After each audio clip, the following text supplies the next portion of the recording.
আজকে আমরা অটোক্যাড সফটওয়্যারে লাইন টাইপ নিয়ে আলোচনা করব। এল লেখে এন্টার, লাইনের শর্টকাট এল লেখে এন্টার, ফার্স্ট পয়েন্ট ক্লিক করবেন।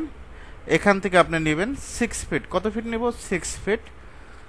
এখন আমরা এইরকম ডটেড লাইনগুলো দিতে চাচ্ছি, সেটা কিভাবে করব? অনেক সময় কাজের ক্ষেত্রে, বিশেষ করে সানসেটের ক্ষেত্রে আমরা ডটেড লাইনগুলো প্রয়োজন পড়ে, আর অন্যান্য ক্ষেত্রে।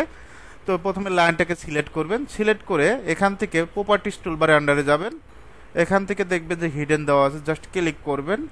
এখন কোনো কারণে যদি এটা চয়েস না হয় তাহলে জাস্ট সিলেক্ট করে এখান থেকে আদার্সে যাবেন, আদার্স, এখান থেকে লোডে যাবেন। এখান থেকে আপনার কাজের জন্য দেখবেন যে আপনার কাজের জন্য যেটা প্রয়োজন হবে সেটাই সিলেক্ট করবেন। এখন আপনার যদি কাজের জন্য যদি এটা প্রয়োজন হয় কোনো কারণে, জাস্ট ক্লিক করবেন, লাস্টেরটাই ক্লিক করলাম, ওকে দিলাম, ওকে। এখন যদি আবার সিলেক্ট করি, সিলেক্ট করে এখান থেকে দিয়ে দেই, জাস্ট দেখেন শেপটা হয়ে যাবে। এখন আমরা এটা অনেক করতে চাচ্ছি, ছোট স্মল সাইজ করতে চাচ্ছি, এলটিএস দিবেন, কি দিবেন? এলটিএস এন্টার, এখান থেকে 0.5 এন্টার। দেখেন সাইজগুলো অটো পরিবর্তন হয়ে যাচ্ছে, ওকে। এখন যদি আমরা রেক্ট্যাঙ্গেল নেই, REC, রেক্ট্যাঙ্গেলের শর্টকাট কি? REC, আশা করি নিতে পারবেন। একদিকে 6 ফিট অবশ্যই কমা দিবেন, আর একদিকে 5 ফিট, ওকে। আমরা এখন এটাতে আমরা লাইন টাইপটা চেঞ্জ করব, জাস্ট সিলেক্ট করবেন, সিলেক্ট করে এখান থেকে নতুন কিছু লোড দিয়ে আদার্সে যাবেন, এখান থেকে লোডে যাবেন। লোডে যাওয়ার পর আপনার দেখবেন যে আপনার কাজের জন্য যেটা প্রয়োজন, আমি জাস্ট এখান থেকে এটা সিলেক্ট করলাম, ওকে দিলাম, আবার লোডে যাচ্ছি। আগে লোড করে নেবেন, যেটা আপনি জাস্ট ক্লিক করে জানি পরিবর্তন করতে পারেন, ওকে। আবার যাচ্ছি,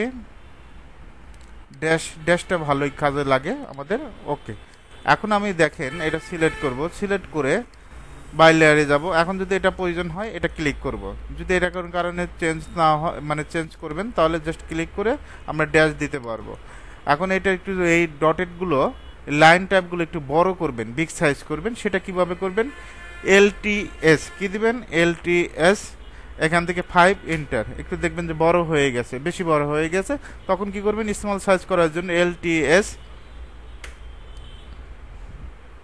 এখান থেকে আমরা 3 দিব। কত দিব? 3।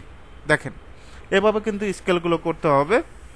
আপনি যদি এখানে স্কেলে বেশি সমস্যা হয়, আপনি এখান থেকে যাবেন, আদার্সে যাবেন, এখান থেকে দেখবেন যে শো ডিটেলস, এখানে ক্লিক করবেন, ক্লিক করে এখান থেকে অনলি আমরা 7 করে দিতে পারি, অন করে দিতে পারি। অন করে দিয়ে দেখবেন যে পরিবর্তন হয়ে গেছে। এভাবে করা যায়, তবে চেষ্টা করবেন কিবোর্ড শর্টকাটে করার জন্য, শর্টকাটে কাজ করার জন্য, ওকে। আমরা যদি একটা পলি লাইন নেই, 4 ফিট, পলি লাইন থেকে এখান থেকে জাস্ট ক্লিক করবেন, দেখবেন যে এটা পরিবর্তন হবে। এখন যদি সার্কেল নেই, সার্কেলের শর্টকাট কি? সি লেখে এন্টার, এখান থেকে আমরা 23 ইঞ্চি সার্কেল নিলাম। এখন এটা জাস্ট সিলেক্ট করব, সিলেক্ট করে এখান থেকে জাস্ট ক্লিক করবেন, দেখবেন আপনার কাজের জন্য যেটা প্রয়োজন হবে সেটাই সিলেক্ট করবেন, ওকে।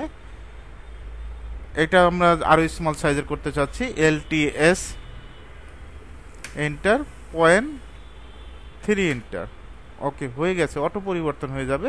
এভাবে চাইলে খুব সহজেই অটোক্যাড সফটওয়্যার লাইন টাইপগুলো চেঞ্জ করতে পারবেন।